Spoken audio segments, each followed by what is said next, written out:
You're listening to an Airwave Media Podcast.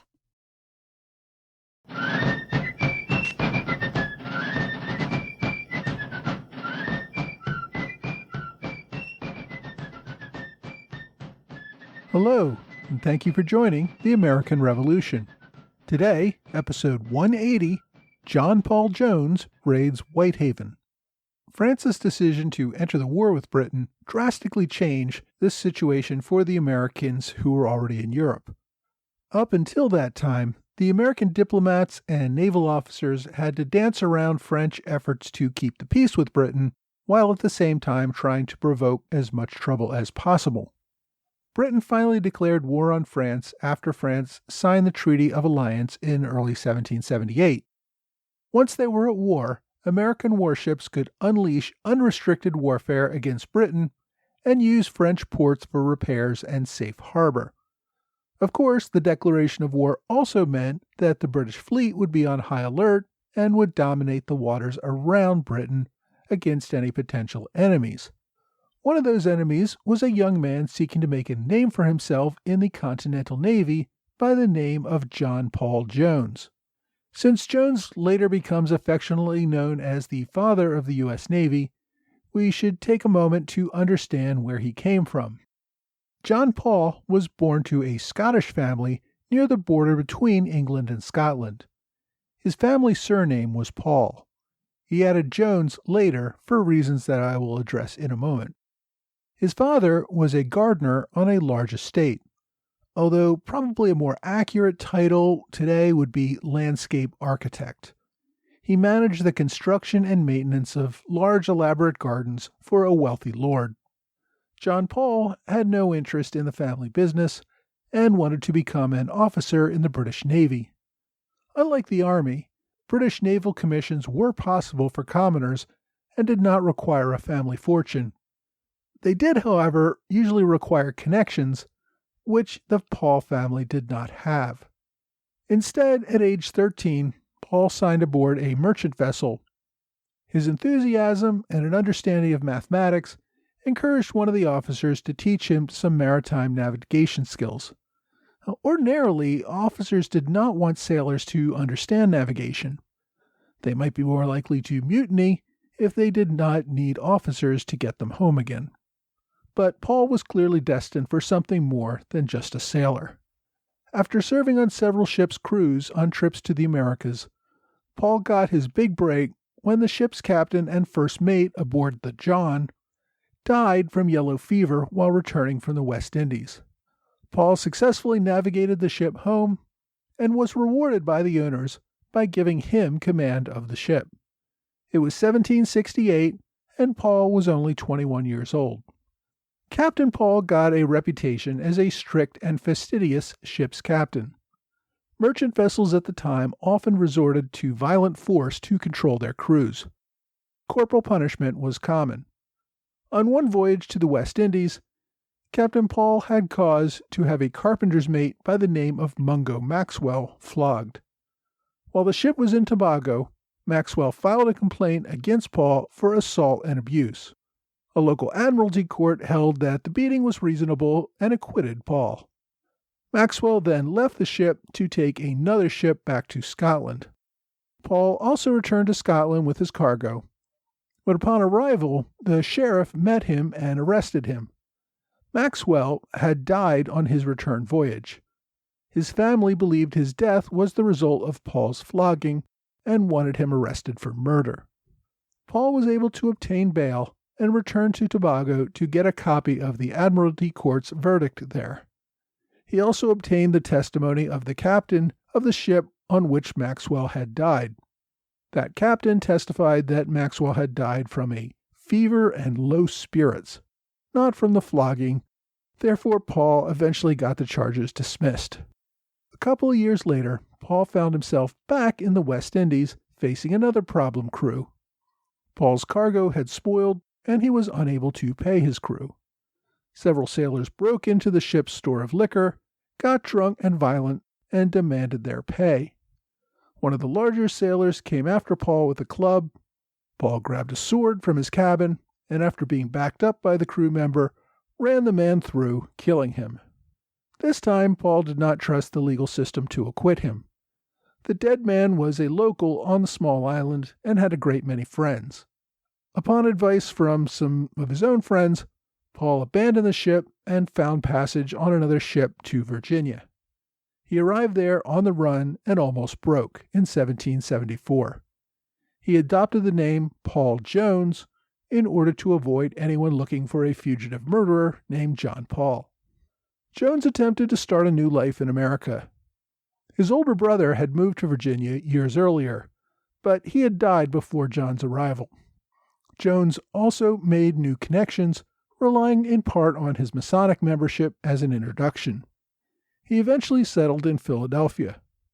When war broke out in 1775, Jones probably could have gotten a lucrative position running a privateer vessel, but instead he wanted a commission in the Continental Navy. Thanks to the patronage of Virginia delegate Richard Henry Lee, the Marine Committee offered Jones the command of the Providence, a smaller ship in the new fleet. Jones rejected the offer out of a concern that he was inexperienced with a type of sail that the ship used. He later said that he regretted that refusal. Instead, Jones took an assignment as a lieutenant aboard the larger ship, the Alfred, which was Commodore Esek Hopkins's flagship. The Alfred was a relatively new ship built as a merchant ship in 1774. Its owner, Robert Morris, who served on the Marine Committee, sold the ship to the Navy in 1775. Captain Dudley Saltonstall captained the Alfred. Saltonstall had been an experienced merchant captain, and he was also the brother-in-law of Silas Deane. As a lieutenant, Jones sailed the Alfred to the Bahamas for the raid that I discussed back in episode 84. I mentioned in that episode that on the return trip, the fleet encountered a British warship, the Glasgow, but was unable to capture it. Commodore Hopkins took great criticism for that failure, and one of his critics was John Paul Jones. Although he tried to be respectful to his commander, Jones made clear that the leadership during the mission was definitely lacking. He wrote to a member of the Marine Committee in Congress about both Commodore Hopkins and Captain Saltonstall. Following that raid, Congress commissioned several more ships. After the captain of the Providence moved to a larger ship, Congress once again offered command of the Providence to Jones. This time, he accepted. With his own command, Captain Jones spent the summer of 1776 around Long Island, New York, transporting soldiers and escorting merchant ships as everyone awaited the British fleet which prepared to invade New York that fall. Later, Jones sailed down to the West Indies, capturing several British merchant ships and dodging the much larger British warships. In the fall, he sailed northward around Nova Scotia to avoid the hurricane season to the south, and there he captured several more prizes. Unlike your average privateer, though, Jones was interested in more than just prizes. He raided the fishing village of Canso, destroying a fishery and taking on additional sailors. He also captured 16 fishing ships, 6 of which he was able to sail back to New England. Jones also received word that more than 100 American prisoners were being used as slave labor in the coal pits on Cape Breton. He tried to organize a fleet to rescue them. In pursuit of this, he was given charge of the Alfred and the Hampden, along with his own ship, the Providence. However, he couldn't find enough crew to sail all 3 ships. Initially, he put his crew aboard the larger Alfred and sailed off along with the Hampden, leaving the Providence behind. But after the captain of the Hampden crashed his ships on some rocks, the ship returned to leave the Hampden in for repairs, and they all departed again, this time on the Alfred and the Providence. As Jones sailed north in November, he encountered an American privateer vessel called the Eagle. A search of the ship turned up 2 deserters from the Continental Navy. Jones took the 2 men, as well as 20 others, as punishment for hiding the deserters.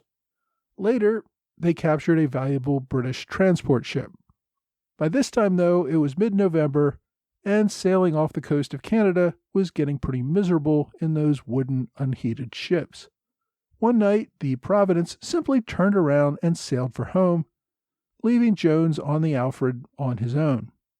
Jones pressed on, although the crew of the Alfred was getting more mutinous each day. The Alfred captured 3 more ships carrying coal for the British and learned that the prisoners at Cape Breton were already gone. Jones sent the coal ships to New England and raided Canso once again to destroy an oil warehouse there. As they were returning to New England, the Alfred and her prize ships encountered another British warship. Since it was almost dark, Jones put a lantern on the Alfred and sent the prize ships off in another direction. As he hoped, the British followed his ship and allowed the prizes to escape. Jones then outran the British, who gave up the chase after another day. When Jones finally returned to Boston in late September, he had another greeting. The sheriff had a complaint for his arrest. The owner of the Eagle had launched a complaint for the sailors that he had kidnapped at sea. Jones drew his sword on the sheriff and made clear that he would not be arrested. He did, however, agree to remain in town. While there, Jones filed a countersuit against the owner for inducing sailors to desert the Navy. Eventually, the courts threw out both lawsuits. In the meantime, though, Jones had a more important fight. In October, Congress had issued a seniority list of naval captains. Jones was number 18 of 24 on the list, behind many men that he regarded as inferiors. Jones did not learn about the list until January 1777. Jones had taken command of the Providence in May 1776, but only as acting captain. When he took command of the Alfred in August, the Marine Committee had written on the back of his commission that he had been made captain in August. While in Boston, he met with John Hancock and requested his commission be rewritten to reflect that he had become captain in May when he took command of the Providence.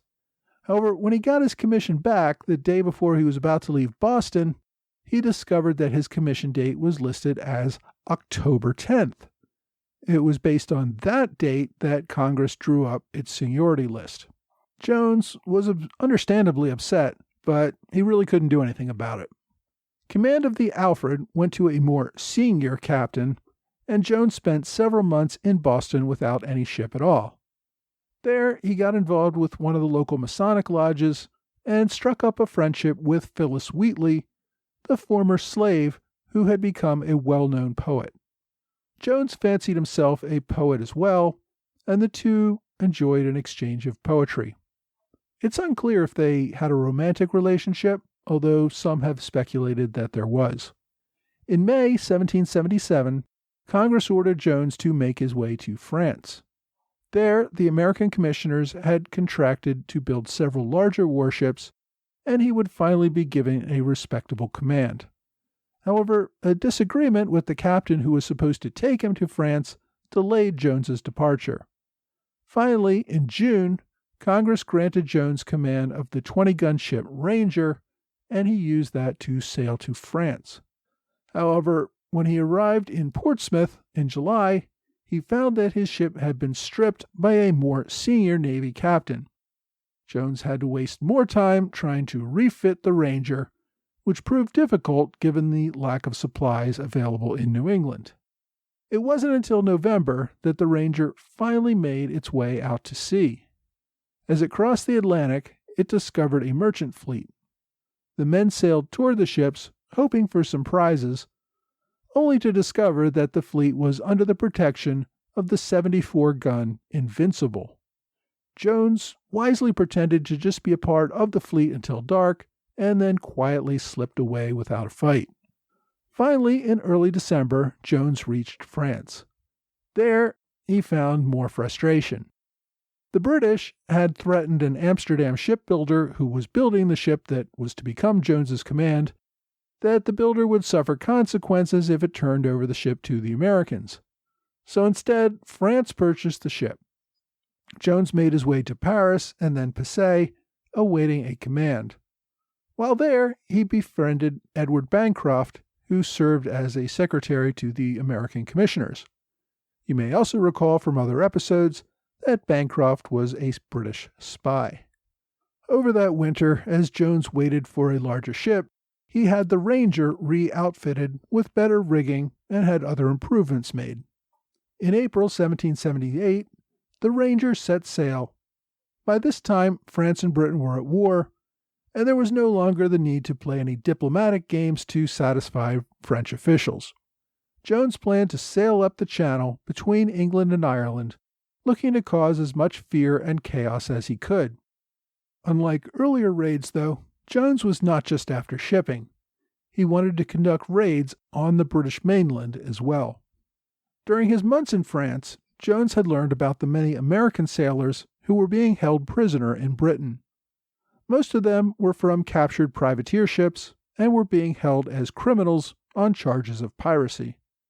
Britain was not executing any of them, mostly out of fear that the Americans would retaliate with their prisoners. But the men were being held in miserable condition. Further, the Navy desperately needed more sailors. Jones concocted a plan to land near his childhood home on the Scottish border. His first goal was to destroy the ships there, mostly smaller fishing vessels. Next, he would sail across the inlet and kidnap the local laird in Scotland. As a peer, the British would likely trade many American sailors for the return of this Scottish laird. Before he could do any of this, though, Jones had to convince his own crew. Most of his men wanted to go after prizes so they would get a share of the booty. Kidnapping and destruction brought no profit. Even Jones's own first mate, Lieutenant Simpson, was not happy about the plan. Now, the original plan that had when the Ranger sailed from America was that Jones would take command of the larger warship in France and that Simpson would become captain of the Ranger. So when that larger ship did not materialize, Jones remained in command of the Ranger and Simpson remained first mate. The New England officers and crew were not happy with this Scottish captain, who they saw as more interested in settling old scores in his hometown than in seizing prizes. After only a few days at sea, Jones's crew mutinied and attempted to take over the ship. Jones had received advance tip from a loyal member of the crew, and the tipster let him know that while the officers did not participate in the mutiny, they agreed to make themselves scarce while it happened. When the attack came, Jones was armed with a sword and pistol and was able to force the mutineers to back off. He did not try to lock up or punish anyone for the incident, but tried to put it behind him and continue on with the mission. Before Jones reached Whitehaven, he got word from a local fisherman that the HMS Drake was nearby just across the Irish Sea. Although the Drake was a larger ship with more guns than the Ranger, Jones hoped to sail up next to it at night, board her, and take the crew by surprise. The Ranger sailed into the port that night. Jones gave the order to drop anchor right next to the ship so that they could board. The man responsible to drop the anchor did not do so until the ships were too far apart to board. By the time they turned around to try again, the winds had shifted and dawn was approaching. They opted to sail out to sea and escape rather than be discovered. A few days later, the Ranger reached Whitehaven, again under the cover of darkness. The crew landed in 2 longboats with the intention of burning the 200 to 400 ships and boats that were in the harbor. The landing party surprised the guards of the fort and spiked the cannons. The landing had taken longer than expected, and the lanterns they planned to use to start the fires on all the boats had run out of fuel. The crew then broke into a tavern to find more fuel. Instead, the sailors opted to remain in the tavern and get drunk. By the time they returned, it was almost dawn. As the crew began to set a larger ship full of coal on fire, an alarm rang out in the village. One of Jones's crew was an Irishman who had signed up pretty much for the sole purpose of getting home. Deciding that Whitehaven was close enough, the man slipped away from the landing party and started banging on doors to alert the locals to the burning ships in the harbor. With the locals turning out, the crew had to jump back in their longboats and row back to the Ranger. Once aboard, the Ranger sailed across the Firth for the final stop in Jones's plan, to kidnap the Earl of Selkirk.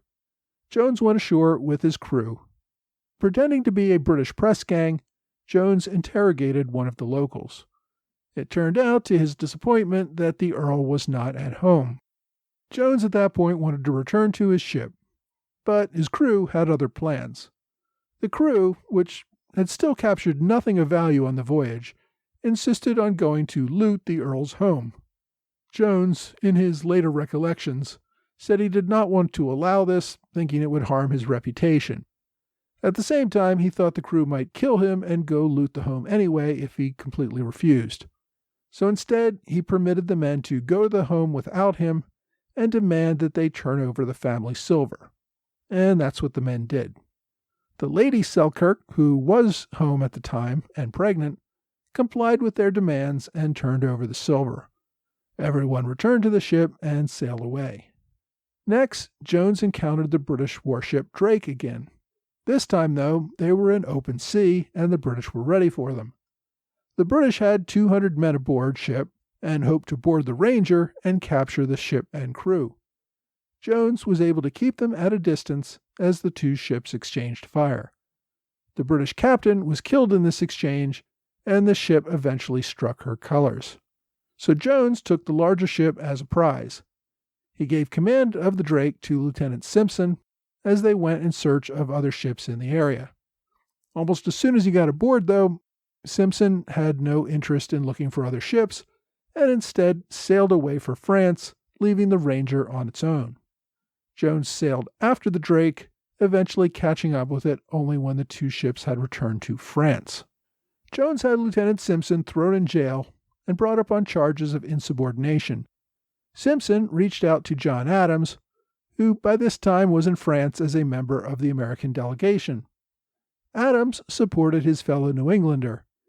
He got Simpson released and the charges dismissed. Adams's account of the event was that Jones had Simpson arrested so that he could take all the glory for the mission. Despite the failure to burn the fleet at Whitehaven and the failure to capture the Earl of Selkirk, Patriots celebrated the mission as a success for the capture of the British warship, the Drake. Well, at least the French and Franklin celebrated the event. The other American delegates, Arthur Lee and John Adams, mostly gave Jones a hard time over the treatment of his officers and for spending too much money on the crew. They turned over the Ranger to the command of Captain Simpson, and Jones once again found himself in France awaiting the command of a new ship. It would be almost another year before Jones received a new ship to command. So we'll have to pick up Jones's exploits in a future episode after he receives a new ship. In the meantime, next week we return to upstate New York to talk about the West Point chain.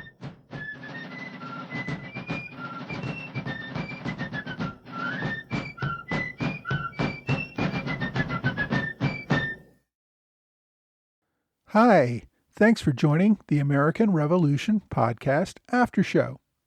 My thanks, as always, to Alexander Hamilton Club level supporters on Patreon, Trey Nance and George Davis. Thanks also to David Staple, who made a one-time contribution via PayPal. It also occurred to me that while I give a shout-out to supporters who make a substantial donation to the show, many of you have been giving much smaller amounts for a long time. Eric Larson, Deborah Wallison, Allison Scott, and Desmond Johnson are among my longest supporters on Patreon, and I greatly appreciate your continued support as well. This week I introduced John Paul Jones. While he was not the first Continental Navy officer to threaten the British in their home waters, he did manage to step up the pressure by attacking the British mainland.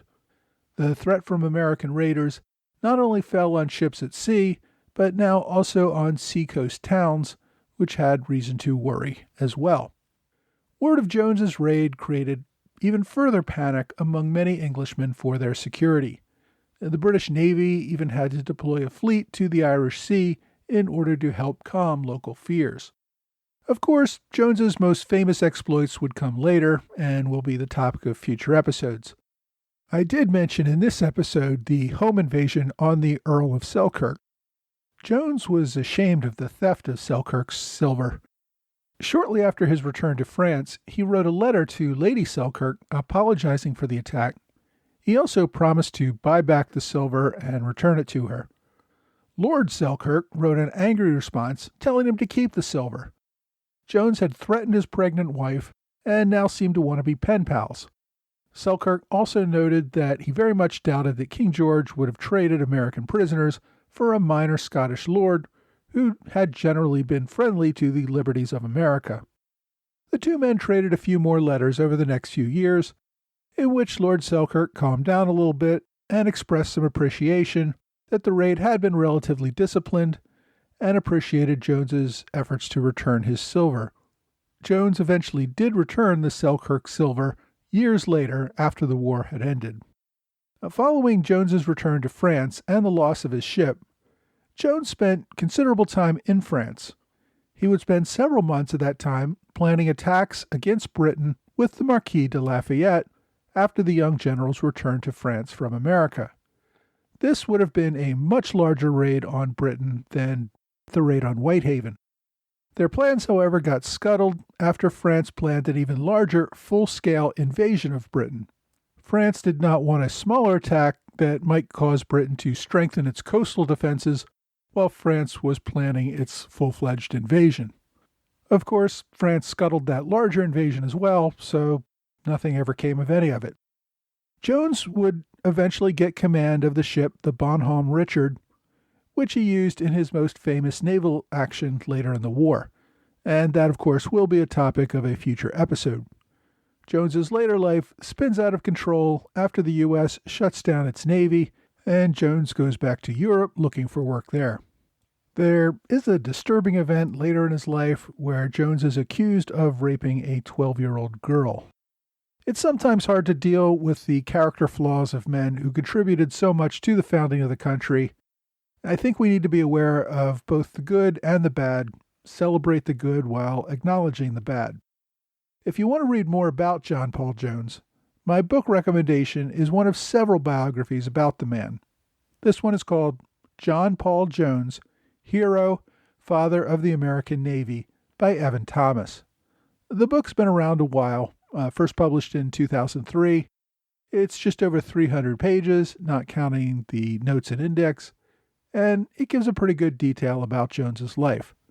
The author, Evan Thomas, is probably best known for being editor of Newsweek magazine for many years, as well as his appearances as a TV commentator. He's written a great many books, most of which have had to do with more recent topics or people. Jones's fame received a boost in the early 20th century when the U.S. moved his body from its burial place in France to a new tomb built for him at the Naval Academy in Annapolis, Maryland. Capitalizing on this fame, there are a great many early 20th century biographies about the man, which you can find on archive.org. However, for my online recommendation, I went to his original memoirs. Near the end of his life, Jones published a set of personal memoirs that became a 2-volume book about his life. Of course, like all memoirs, this is rather one-sided and self-serving account of his life, but it does provide an interesting insight into the man. I've included links to both volumes, which are available on archive.org under the title Memoirs of Rear Admiral Paul Jones. You can search for it there yourself, or use the direct link that I've provided on my blog or website. Go to www.amrevpodcast.com for more details. Well, that's all for this week. I hope you will join me again next week for another American Revolution podcast.